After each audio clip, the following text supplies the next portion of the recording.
Singapore's leaders have written to Pope Leo XIV, congratulating him on his election to the papacy.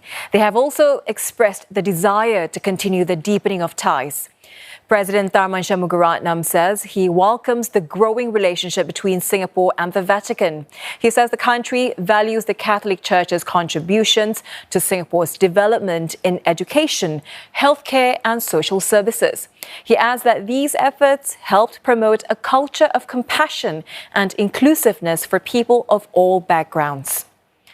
Prime Minister Lawrence Wong also congratulated the new American pontiff. He highlighted the work done by the Catholic Church in Singapore for the underprivileged and in encouraging inclusivity and interreligious dialogue.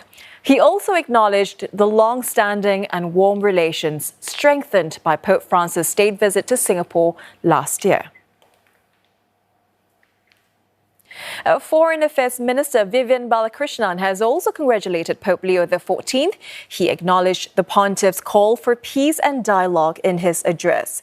Dr. Balakrishnan says Singapore looks forward to deepening its engagement with the Vatican under his leadership. Two popes have previously visited Singapore, Pope Francis in 2024 and Pope John Paul II in 1986. Both praised Singapore for its harmony and commitment to education and the environment. When Pope Francis visited in September last year, he called Singapore a shining example of what humanity can achieve by working together in harmony. He said Singapore had a sense of responsibility and a spirit of fraternity and inclusiveness. He also commended Singapore's commitment to sustainable development, saying the preservation of creation is an example to follow. Pope Francis added that the country's search for innovative solutions to address environmental challenges can encourage others to follow suit. Now, Pope John Paul II also visited Singapore nearly 40 years ago in their first ever visit by a pope. He highlighted Singapore's appreciation for sensitivity and cooperation within the churches. He also spoke highly of the moral education program established in Singapore schools. Pope John Paul II added that these aimed at instilling values and discipline. Now, such values, he said, also complemented the efforts of parents as primary educators of their children. And here to share what a new pope would mean for Singapore, we're now joined by Reverend Father Simon Ho, Assistant Parish Priest at St. Anne's Church and member of the Archdiocesan Liturgy Commission, and Dr. Alan Chong from the Rajaratnam School of International Studies. Father Simon, Dr. Chong, welcome to the program, and thanks for joining us tonight. Good evening, Shahida. Thank you for welcoming here. Yeah, so Father Simon, let's start with you. Talk to us about the significance of this appointment. What does this appointment of a new pope means for the Catholics in Singapore? Well, for us Catholics, the Pope is called a Pope because it's Papa, the Father. He's a spiritual father of the entire Catholic Church of 1.4 billion Catholics, and we in Singapore as Catholics, we have a new spiritual father who will now help us to draw closer to Jesus, who will guide us and follow the ways of Jesus as well. And one of the important roles of the papacy of the Pope is to be the sign, the instrument of unity around the entire world of all the Catholics and to confirm the brothers and sisters in the faith. So we look forward to the guidance of the Holy Father, Pope Leo, to help us to deepen our understanding of the gospel of Jesus Christ and what it means to live out the gospel teachings of Jesus in our context today, in the circumstances and the challenges we are facing in our world. So we know that the former Pope Francis visited Singapore in September last year, before his death. Do you expect close ties to continue between the Archdiocese of Singapore and the Vatican with the new Pope? I mean, what are your expectations? Well, I would guess that the close ties will continue, because if we look at what the Holy Father Pope Leo mentioned at his first Orbi et Orbi speech at the Loggia, he spoke a lot about building bridges, about dialogue, about welcoming everybody. And Singapore being where we are a very multicultural society, multi-religious, multiracial society. And one of the ways in which the Church has been contributing to our local context here is precisely in this area of dialogue. So I can imagine well that Singapore as a church here will continue to be able to offer something to the universal church, especially in terms of encouraging that dialogue and showing a model of how different religions, different cultures can actually come together and exist harmoniously, and at the same time work together to grow the goodness and humanity and bring the God's love to all. All right, Dr. Chong, let's bring you in here. You know, the Vatican is recognized as a state, and that makes the position of Pope a very powerful one in today's world. What exactly is his role going to be? Well, the Vatican City State is an exceptional international actor in the sense that you do not see a case where a religion has a claim to a sovereign territory. So this makes it an exceptional actor. And when the Pope goes abroad as the head of state, to use secular terms, he's actually simultaneously representing the Catholic Church. So this is a very powerful embodiment of both religion and secular state, which I think very few nation states come close to it, unless you have an extremely religiously devoted secular head of state, which is extremely rare.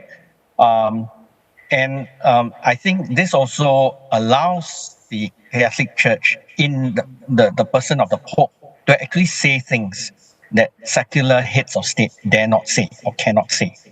Okay, are there immediate issues that you think the new Pope may need to give his attention to at this point?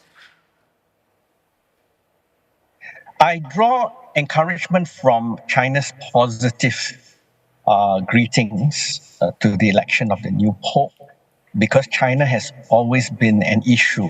Okay, I don't want to say that blame lies with one side or the other. As you know, China has its official Chinese socialism with Chinese characteristics and so on. So they are officially a secular state, and they've always kept a distance from the Catholic Church and the teachings of the Catholic Church. So for the longest time, since 1949, the Vatican City State has tried very hard to look after the Catholic flock, all right, in mainland China. And to that regard, the Vatican has been literally walking on eggshells in trying to please Beijing as a way, right, towards re-establishing some degree of Vatican authority over the election of bishops, the consecration of priesthood and things like that. And also allowing Catholics in China to worship openly. And on top of that, you can talk about the many sad and tragic issues of poverty and discrimination all over Asia. And I think Pope Francis, in his much-hailed whirlwind visit to Asia last year, drew attention to all this. The world is still a very ugly place, and I'm heartened by the fact that Pope Leo XIV, in his first words, said we need to build social justice across the world. So that there are many issues that he'll need to look at this point. Father Simon, earlier you were talking about religious harmony and interfaith dialogues, and Singapore really champions these efforts, right? How do you envision Pope Leo resonating with Singaporeans at large, especially given that his first words were to invite all to build bridges for dialogue and peace? And that's important because we all want peace in our lives, isn't it? So besides talking about dialogue, as you mentioned, the first word he said was peace be with you. And he mentioned about how, there's justice and how evil will not triumph. And we are living in a stage of world where we are, a lot of anxieties, a lot of fears, a lot of sufferings. I think he will speak to the hearts of people because he will talk about how to bring how that peace and love of God through Christ and through one another entering into our lives. That's a pastor's heart. That's someone who, in some sense, follows, I think, what Pope Francis started, that closeness, to be close to the people. And I think Pope Leo will continue that legacy, that pastoral care. And I think people will find that hope. We pray that the people will find their hearts touched by the closeness of the pontiff and be drawn closer in communion with love with one another and with God ultimately. Okay, and Dr. Chong, very quickly, your expectations for the Vatican's relations with the broader Southeast Asian region under the new papacy? Yes, in fact, I'd like to nicely pick up on what Reverend Simon just mentioned about the new Pope appealing to the hearts and principles of all Catholic faithful across the world. And you see, depending on where you stand as a government, this can be, considered either a positive message to civil society, to citizens generally, or it could be subversive in the sense that the Pope is calling on Christians, Catholics in general, and even well-meaning people to act according to what is good morality. And the reason why we are in a world, a very dark and distraught world, where there are wars, people resort to wars as a first resort, as we have seen India and Pakistan most recently. It's partly because people do not act on their consciences. So I think, this is a timely message. And depending, again, I stress on where secular governments really stand on the big issues of One Piece today. It's down to individuals to actually act on their conscience. All right, Father Simon, appreciate you joining us tonight. And Dr. Chong, both of you, thank you so much for speaking with us on Singapore Tonight. That was Father Simon Ho, member of the Archdiocesan Liturgy Commission, and Dr. Alan Chong from RSIS.